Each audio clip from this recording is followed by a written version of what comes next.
¿Qué tal? ¿Cómo están? Pues hoy tenemos un capítulo más de Panorama Bíblico. Hoy vamos a ver el capítulo 17, que es el libro de Nehemías. El libro de Nehemías, a ver, permítame, voy a quitar, ahora sí que quitarme de acá. Y transición, ahí está. Ok, es el capítulo 17 y es el libro de Nehemías. ¿Sí? Y vamos a ver aquí, que vuelva yo a aparecer. Y ahí estaba, ahí está, ¿verdad? Ok. Bueno, este libro de Nehemías, ahí le puse, para que vieran cómo es el nombre en hebreo, que es Nahemia, Nahemia, reconfortado por el Señor. Es un libro de la Tanaj, es el antiguo, nosotros lo conocemos como el Antiguo Testamento, ¿sí? Y por cierto, en la vez pasada no les puse el de Edras. Edras es Ra, que la mayoría dicen que es la abreviatura de un nombre que es Azar Shahu, el dios ayuda. Shahu es ayuda, el dios o el dios de ayuda, el dios que ayuda, ¿sí? Bueno, este libro de Nehemías, perdón, este libro de Nehemías no especifica el nombre del autor realmente, pero bueno, todas las tradiciones judías, como las cristianas, que reconocen a Esdras como el autor. Entonces, este es una base en el hecho que los libros de Esdras y Nehemías fueron originalmente un solo libro, ¿sí? Y aparte están en un contexto de lo que es Primera de Reyes, Segunda de Reyes, lo que es Crónicas y Nehemías bueno, Esdras y Nehemías, ¿sí? Forman como uno histórico, un libro histórico. A eso se le conoce como contexto histórico. El libro de Nehemías, bueno, este fue escrito probablemente entre el año 445 y el 420 antes de Cristo. El libro de Nehemías, bueno, es uno de los libros históricos, como les decía, y continúa la historia del regreso de Israel. Acuérdense de Esdras, ¿no? Que ya habíamos hablado del regreso de Israel, y aquí continúa con ese regreso de Israel de la cautividad en Babilonia y la reconstrucción del templo de Jerusalén. Ahí está. Eh, el libro de Nehemías no especifica el nombre del autor, pero tanto la tradición judía como, no, esto ya se los comenté, como la cristiana, sí, sí mencionan que posiblemente haya sido Esdras, ¿sí?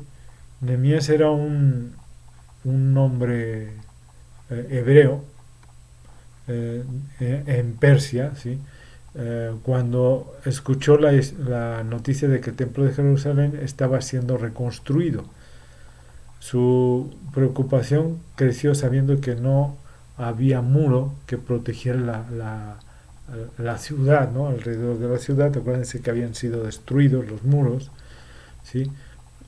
Casi toda la ciudad había sido destruida totalmente, casi toda, ¿no?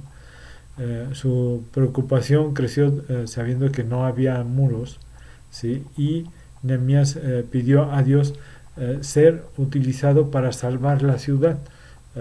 Dios respondió a su oración hablando, hablando al corazón del rey de Persia, que en ese momento era Artajerjes. Ya no era Ciro, era Artajerjes, que no solo le dio su bendición, sino que también los suministró para ser, o sea, los suministros, lo que necesitaba para poder ser usado en ese proyecto de reconstrucción de la ciudad. Nehemías estuvo el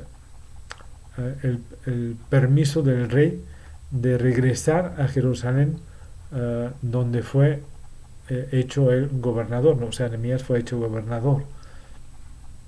Esdras y Nehemías fueron contemporáneos y ambos escribieron acerca de la reconstrucción de Jerusalén, que ocurrió unos 70 años después que fue destruida por los babilonios bajo el mandato de Nabucodonosor. Esdras escribió acerca de la reconstrucción del templo bajo Zorobabel, mientras que Nehemías escribió acerca de la reconstrucción de los muros de Jerusalén. Desde tiempos antiguos, en las ciudades situadas en el Oriente Medio, fueron rodeadas por muros, ¿no?, de piedra, con puertas que estaban custodiadas por protección de los ciudadanos. O sea, normalmente tenían sus lanzas y se ponían así como se ven en las historias, ¿no?, en las películas. Los hombres importantes de cada ciudad se reunían en las puertas donde se hacían los negocios de la ciudad, compartían información importante o simplemente pasaban ahí el tiempo, ¿no? Nehemías era un hombre de oración y él oró fervientemente por su pueblo. Esto lo podemos ver en el capítulo 1 de Nehemías. Su celosa intercesión por el pueblo de Israel tenía un profundo amor por su pueblo, ¿no? Y su oración como sumo sacerdote en Juan 17, ahí lo podemos ver, que lo menciona. Tanto Nehemías como Jesús tenían un profundo amor por el pueblo de Dios. Ahí hace la comparación, ¿sí? El cual derramaban en oración a Dios, más bien se derramaban ellos en oración a Dios e intercedían por ellos ante el trono de Dios. Ahí está. El relato de Nehemías comienza en el año 445 a.C. Esta fecha es importante porque el profeta Daniel, un contemporáneo tanto de Esdras como Nehemías, escribió la profecía de las 70 semanas de años. Fue en el mismo año. ¿Sí? Eso lo podemos ver en Daniel 9, del 24 al 27, basándose en las fechas muy concretas. El 15 de marzo del 445 a.C., esta fecha es crucial para el comienzo de la profecía, ya que comienza la crónica profética que termina con la segunda venida de nuestro Señor Jesucristo. ¿Sí? Para nosotros es muy importante, ¿sí? Incluso también para ellos, lógico, ¿no?, para todos los judíos. Esta profecía se escribió mucho antes de que Jesús viniera por primera vez, ¿sí? 445 años antes, ¿no? Aunque continúa a través de los años que precedieron a su muerte, da detalles acerca del anticristo, de cómo él vivirá el escenario mundial y cómo él se moverá contra Israel en sus ataques finales contra Dios y su pueblo. O sea, para que me entiendan, se va a concentrar en lo que es el ataque hacia su pueblo, hacia el pueblo de Israel. Y normalmente, se cree que ya estamos entre las semanas 69 y las 70, ¿no? La profecía de Daniel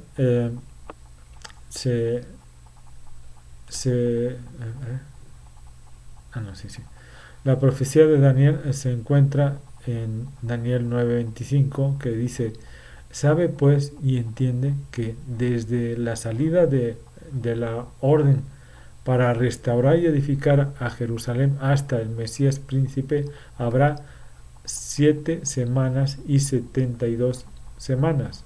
62 semanas. Se volverá a edificar la plaza y el muro en tiempos angustiosos. Nehemías no sabía que él estaba cumpliendo la profecía de Daniel. Nehemías, quien también fue cautivo en Babilonia en ese momento, comenzó sus escritos con una oración intercesora por su pueblo Israel. Al igual que Daniel, oraba constantemente por ellos, implorando a Dios que tuvieran misericordia de ellos, de su pueblo, ¿no? O sea, del pueblo de Israel, y los regresara a su patria. Nehemías, bajo la inspiración del Espíritu Santo, registró fechas específicas para que pueda haber un registro por escrito en cuanto a la expedición del decreto por construir Jerusalén, ¿no? O sea, todo lo que es las murallas y la ciudad. Antes de pedir permiso del rey para reconstruir lo que es los muros de Jerusalén, Nehemías oró y Dios le concedió su petición. Cuando estaba saliendo de Babilonia, se encontró a algunos hombres árabes que se burlaron de él, ¿no? Eso ya lo vemos como cada vez que ellos intentan reconstruir su ciudad, todos los pueblos de alrededor se burlan de ellos, ¿no? ¿Por qué? ¿No? O sea, para amedrentarlos, porque realmente tenían miedo de Israel, ¿no? De su Dios de Israel, ¿sí? Se burlan de él, pero bueno, él no lo tiene en cuenta, ¿no? Porque él iba a lo que Dios le había dicho, rehacer la ciudad de Jerusalén. En Nehemías 2:20 registra su declaración que hasta el día de hoy permanece como un testimonio a quien tiene el derecho a la ciudad conocida como la Jerusalén. Y dice, y en respuesta les dijo, el Dios de los cielos, Él nos proveerá, y nosotros, sus siervos, nos levantaremos y edificaremos, porque vosotros no tenéis parte, ni derecho, ni memoria en Jerusalén. Ahí está. A pesar de la oposición y acusaciones, el muro fue construido y los enemigos silenciados. La gente, inspirada por Nehemías, ofrendó diezmos y mucho dinero realmente, en materiales, mano de obra, todo para la reconstrucción de los muros, que lo hizo en 52 días, a pesar de que había mucha oposición, ¿no? Acuérdense que tenía la espada por un lado, iban poniendo las piedras con la otra, ¿no? Iban haciendo, y unos ahí vigilando y otros construyendo. O sea, sí fue muy, pues la verdad, como por mucha oposición, ¿no? Mucha intromisión de los extranjeros, ¿no? Bueno, sin embargo, este esfuerzo fue realizado, ¿no? Unió duro, fue unido el pueblo, ¿sí? Fuertemente, ¿no? Fue un esfuerzo único, muy duro, ¿sí? Porque Jerusalén cayó nuevamente en la apostasía cuando Nehemías se ausentó por un tiempo, ¿sí? Cuando él se va, regresa después de 12 años y encuentra que los muros son fuertes, ¿no? Estaban muy bien hechos, pero la gente estaba debilitada. Él entonces se da a la tarea de enseñar moralidad a la gente y no se anduvo con rodeos, ¿no? Él restableció la verdadera adoración a través de la oración, animó al pueblo, a la gente, para un avivamiento mediante la lectura y la ejecución de la palabra de Dios. Nehemías continúa con su afán de reconstruir Jerusalén. Su proyecto se lo da a todos los obreros necesarios y les empuja y les da apoyo y les da ese ánimo que necesitaban, y la reconstrucción comienza de nuevo. Sin embargo, tuvieron sus enemigos, aquellos que deseaban detener la reconstrucción, o sea, pero Dios intervino como lo había hecho con Moisés. en Éxodo 14:14, y Nehemías 4:20 registra: en el lugar donde oyereis el sonido de las trompetas, reuníos allí con nosotros. Nuestro Dios peleará con nosotros. Esta era la voluntad preordenada del plan de Dios para su pueblo en la esclavitud y llevarlo de vuelta a la tierra para adorar una vez más en el templo. ¿Sí? Podemos aprender muchísimas cosas valiosas de la vida de Nehemías para restablecer y mantener una relación con Dios. Cuando el pueblo volvió para reconstruir la ciudad, el primer punto a tratar era asegurarse de que habían entendido la ley mosaica, ¿no? La ley que había dejado a Moisés. Entonces Esdras ¿se acuerdan de Esdras, el sacerdote, ¿no? El sacerdote en ese momento dedicó muchas obras a la ley, a la lectura de la ley delante de la congregación, asegurándose de que entendían lo que Dios deseaba. Y Nehemías 8:18 registra que la lectura diaria de la palabra de Dios debería ser parte de la vida del creyente, ¿sí? O sea, la vida cotidiana del creyente. Y dice: y leyó Esdras en el libro de la ley de Dios cada día desde el primer día hasta el último, e hicieron la fiesta solemne sobre 7 días, y el octavo día fue de solemne asamblea según el rito. ¿Sí? Nehemías se presenta como un testimonio de fidelidad y perseverancia. Él pues vivía lejos de su hogar, sin embargo, nunca abandonó la esperanza de que algún día iba a regresar. Pasó la mayoría de su vida en el exilio, en una tierra pagana, y aún así nunca vaciló con su fe y la confianza en el Dios de Abraham, Isaac y Jacob. Él era un guerrero de oración, poniendo todo delante del Señor en oración, intercediendo a favor de su pueblo, y fue recompensado por su diligencia y perseverancia. Sobre todo eso, su perseverancia, ¿no? Nehemías se preocupó tanto por su pueblo que nunca abandonó la esperanza de su restauración, la restauración del pueblo de Israel. No solo a su patria, sino al Dios que llamó por primera vez a sus antepasados, Abraham, ¿sí? Y a quien llamó a la misma tierra e hizo pacto con él. El pacto de Nehemías el pacto que Nehemías creía que permanecía para siempre. Es lo que él sentía, ¿no?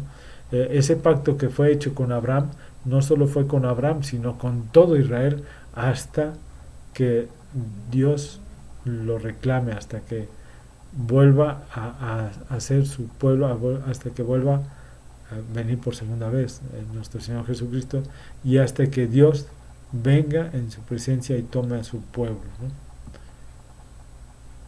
Nehemías condujo a Israel al amor, al respeto en el contexto de la Escritura, por su amor a Dios y perdón, ahí está. Sí, perdón.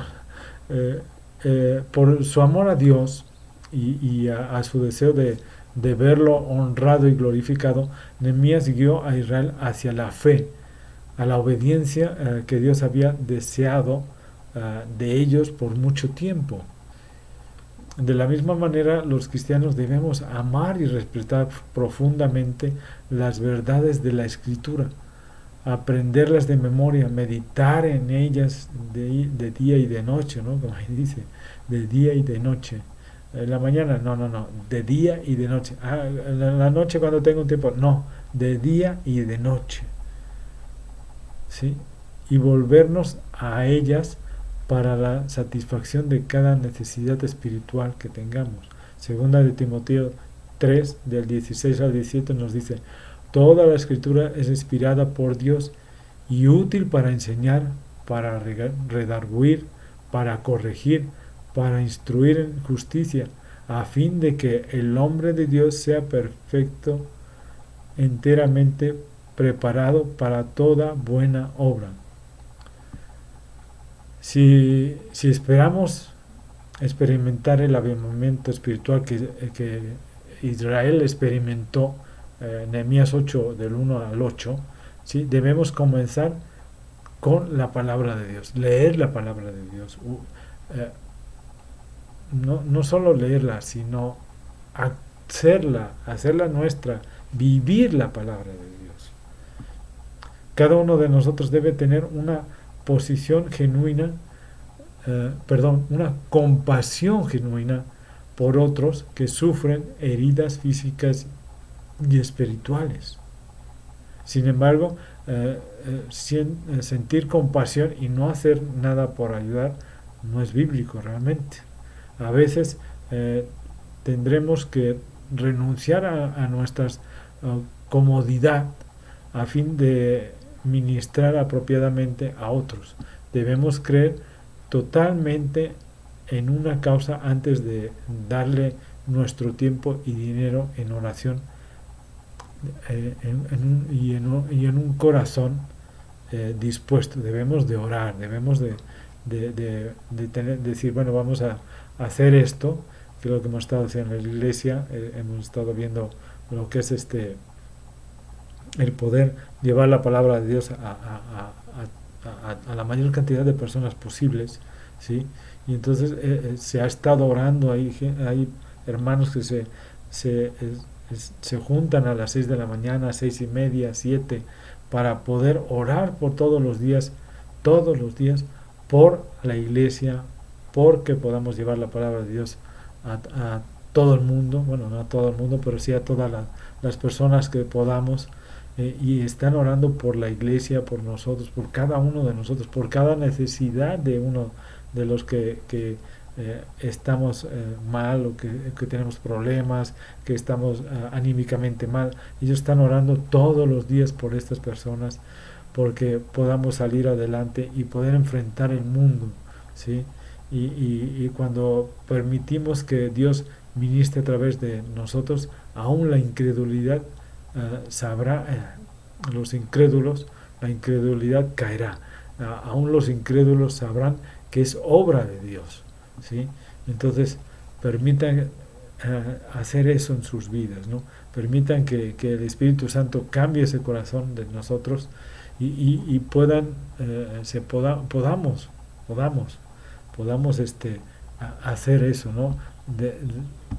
Dar nuestra vida a Dios, vivir